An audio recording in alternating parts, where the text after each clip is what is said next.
வக்கரதுண்ட மகாகாய சூரியகோடி சமப்பிரப அவிக்னம் குருமே தேவ சர்வகாரியேஷு சர்வதா. தென்னாட்டுடைய சிவனை போற்றி, என் நாட்டவர்க்கும் இறைவா போற்றி. நண்பர்களே, இந்த புத்தம் புதிய வீடியோல உங்கள் அத்துணை பேரையும் சந்திப்பதில் மிக்க மகிழ்ச்சி கொள்கிறேன். இன்னைக்கு குரு பகவானுடைய அதிசார பயிற்சி பலன்கள். மிதுன ராசியில் தற்சமயம் இருக்கக்கூடிய குரு பகவான் கடகத்திற்கு அக்டோபர் 18 வந்து டிசம்பர் 3 வரைக்கும் அங்கேயே இருந்து மறுபடியும் மிதுனத்துக்கு போறார். இந்த நாட்கள் 50 நாட்கள் 12 ராசிக்காரர்களுக்கும் எப்படி இருக்கும் அப்படின்னு பார்க்குற இந்த நிலைமையில கன்னி ராசிக்கு இது எப்படி இருக்குங்கிறத பத்தி நீ பார்ப்போம்.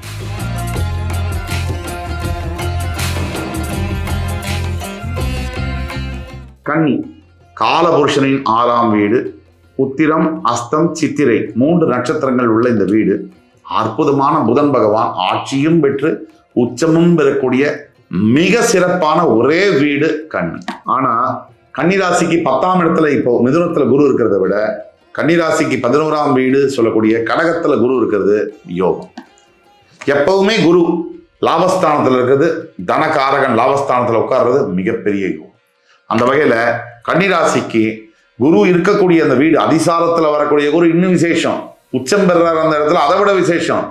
இது மிகப்பெரிய பலன். அப்படி இருக்கிற சமயத்துல என்னென்ன மாதிரியான நல்லது நடக்கும் அப்படின்னு பார்க்கணும். பொருளாதார நிலை தான் நம்ம முதல்ல எடுக்கணும். குரு பகவான் தனகாரகன், தனத்துக்கு சொந்தமானவர், பணத்தை கொடுக்கக்கூடிய தெய்வம் குரு மட்டுமே.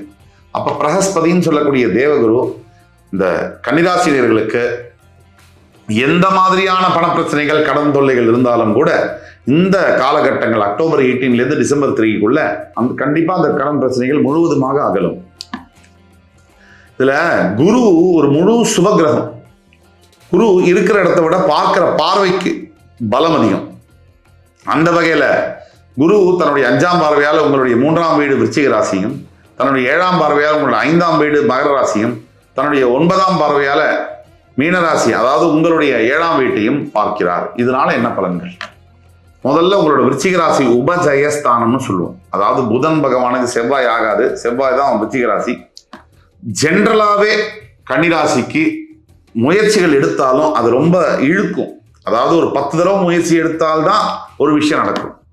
இது பொதுவிலேயே புதனுக்கு எப்பவுமே புத்தி கூறும் அதிகங்கிறதுனால ஏதாவது குறுக்கு வழியில போய் ஏதாவது சாதுரியமா பண்ணி சரி பண்ணலாமான்னு பார்ப்பாரு புதன். தனித்த புதனா இருந்தா அது பார்க்க மாட்டார். உங்க பிறப்பு ஜாதகத்துல பாவ கிரகத்தோட சேர்ந்த புதன் இதை பண்ணுவார். உங்களோட மைண்டை மாத்துவார். இது ஏதாவது இப்படி பண்ணலாமா, குறுக்கு வழியில போகலாமா, அதை சாதிக்கலாமா, இது சாதிக்கலாமா பண்ணுவார். நம் எல்லோருக்குமே மனிதனுக்கு ஏற்படக்கூடிய அத்தனை கெட்ட விஷயங்களும் நமக்கு கிரக பிரச்சனைகள், கிரக சஞ்சாரங்கள் சரியில்லைன்னா, தசாபுக்திகள் சரியில்லைன்னா, விநாச காலே விபரீத புக்தி. நமக்கு நேரம் சரியில்லைன்னா கோயிலுக்கு போக மாட்டோம், சாமி இல்லைன்னு சொல்லுவோம், படிப்போம், தாயை கூட சண்டை போடுவோம், கெட்ட கெட்ட வார்த்தையில பேசுவோம், வேலையை செய்ய மாட்டோம். நமக்கு நேரம் சரியில்லைன்னு அர்த்தம். நமக்கு நேரம் சரியிருந்ததுன்னா இது அத்தனையும் இருக்காது. பைசா இல்லைனாலும் சந்தோஷமா இருப்போம், பிரியமா இருப்போம், ஜனங்களும் நம்மள்கிட்ட சந்தோஷமா இருப்பாங்க. இதெல்லாம் நேரம் சரியில்லைன்னா வாயில வர வார்த்தை சரி இருக்காது. இதெல்லாம் காரணம். ஒட்டு மொத்தத்துல கன்னிராசி என்பவர்களுக்கு இந்த குரு பயிற்சி எப்படி இருக்கும்? அதிசார பயிற்சியினால பொருளாதாரத்தை பத்தி தான் பேசணும். வேலை பார்க்குற இடத்துல இந்த கன்னிராசி என்பவர்களுக்கு பெரிய உயர்வு கிடைக்கும்னு சொல்லப்படுது. அதாவது எனக்கு நான் ரொம்ப வருஷம் ப்ரமோஷன் கிடைக்கல சார், 3 வருஷமா டிலே பண்ணிட்டாங்க, வேற வழி இல்லாம வேலை செய்யறேன். ஒண்ணு இந்த கம்பெனிலே பெரிய அளவில் ப்ரமோஷன் கிடைக்கும், இல்லை அடுத்த கம்பெனி இதோட பெரிய போஸ்ட்ல வேலை வாங்கி கொடுத்துரும். அதே மாதிரி உங்களுடைய 3ஆம் வீட்டை குரு பகவான் பார்ப்பதனால பெரிய லாபம் என்னன்னா, நீங்க எந்த முயற்சியை கொஞ்சம் பண்ணாலும் கூட அது நிறைவேறும். உபஜயஸ்தானம்ங்கிறதுனால உங்களோட அக்கா, தங்க, அண்ணா, தம்பி கிட்ட நல்ல உறவு வரும்.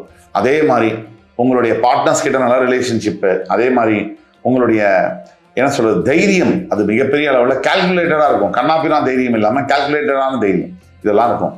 அதே மாதிரி குரு பகவானுடைய 5ஆம் பார்வையால் உங்களுடைய மகர ராசி 5ஆம் வீட்டை பார்க்கறதுனால பூர்வ புண்ணிய ஸ்தானத்தை என்னைக்கு குரு பார்க்கிறாரோ அன்னைக்கே கன்னி ராசியில் இருக்கக்கூடிய அனைத்து குழந்தையில்லா தம்பதிகளுக்கும் குழந்தைகள் பிறக்கும்.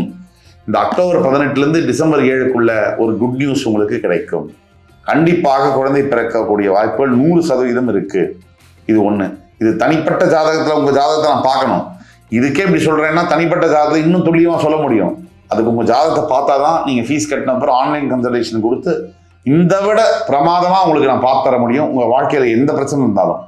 அதே மாதிரி அடுத்தது கன்னிராசி என்பவர்கள் 5ஆம் வீட்டை பார்க்கக்கூடிய இந்த குருவினால, அதுவும் உச்சம் பெற்ற ஸ்தானத்துல 5ஆம் வீட்டை பார்க்கும்போது எண்ணற்ற பலன்கள் உண்டு. ஹெல்த்லேருந்து ஆரம்பிச்சு நீங்க ஃபேஸே மாறும், தேஜஸ் ஆகும். எல்லாம் நடக்கும். நீங்க பாருங்க.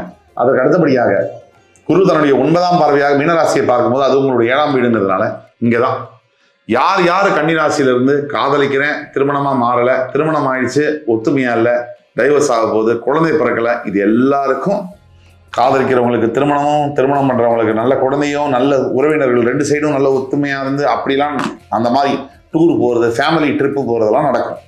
அக்டோபர் 18 டிசம்பர் 3 நடக்கும். ஒட்டுமொத்த கன்னிராசி நண்பர்களுக்கு பெரிய அளவுல நல்ல விஷயங்கள் நிறைய இருக்கு. அதுல முக்கியமான விஷயங்கள் இந்த 9ஆம் பார்வை தான். இந்த 9ஆம் பார்வை பாக்கியஸ்தானத்தை பார்க்கக்கூடிய குரு பகவான் எண்ணற்ற பலன்களை தருகிறார். குரு பலன்ல கொஞ்சம் நஞ்சம் சொல்லிட முடியாது. மனசுல நிம்மதின்னு சொல்றோம். யார் யாருக்கு மனசுல நிம்மதி இருக்கோ அவன் எல்லாருமே ராஜா தான்.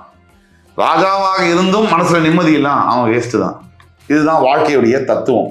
நீங்க நிம்மதியா இருக்கீங்களா? எவ்வளவு சம்பளம் வந்தானே நீங்க நிம்மதியா இருக்கீங்கன்னா அதுதான் முக்கியம். வாழ்க்கையில எந்த பதவியில எத்தனை பணம் வச்சிருக்கோங்க அதெல்லாம் முக்கியம் இல்லை. ராத்திரி தூங்க போகும்போது நிம்மதியா இருக்கா? ஐயோ இதான் நடந்துருமா காலைல அப்படின்ற பயம் இல்லாம இருந்ததுன்னா யுவர் லிவிங் யுவர் லைஃப்னு அர்த்தம். யார் வந்தா உங்களுக்கு ரிலாக்ஸ்டா இருக்கும், யார்கிட்ட பேசினா உங்களுக்கு மனசு சுமை இறங்குதோ, யார்கிட்ட அன்பா பேசுவாங்கன்னு எதிர்பார்க்குறீங்களோ அவங்கள்ட்ட பேசுங்க. கண்டிப்பா உங்களுடைய மனசுல இருக்கக்கூடிய பாரங்கள் எல்லாம் இறங்கும். அதே மாதிரி கன்னிராசி என்பவர்கள் கடைபிடிக்க வேண்டிய பரிகாரங்கள், புதன் பகவானுடைய ராசி, புதன் உச்சம் பெறக்கூடிய ராசி அப்படிங்கிறதுனால நரசிம்ம பெருமானுக்கு கல்லுப்பு சாத்துவது மிகப்பெரிய புண்ணியத்தை தேடித்தரும், கர்மாவை மாற்றி அமைக்கும்.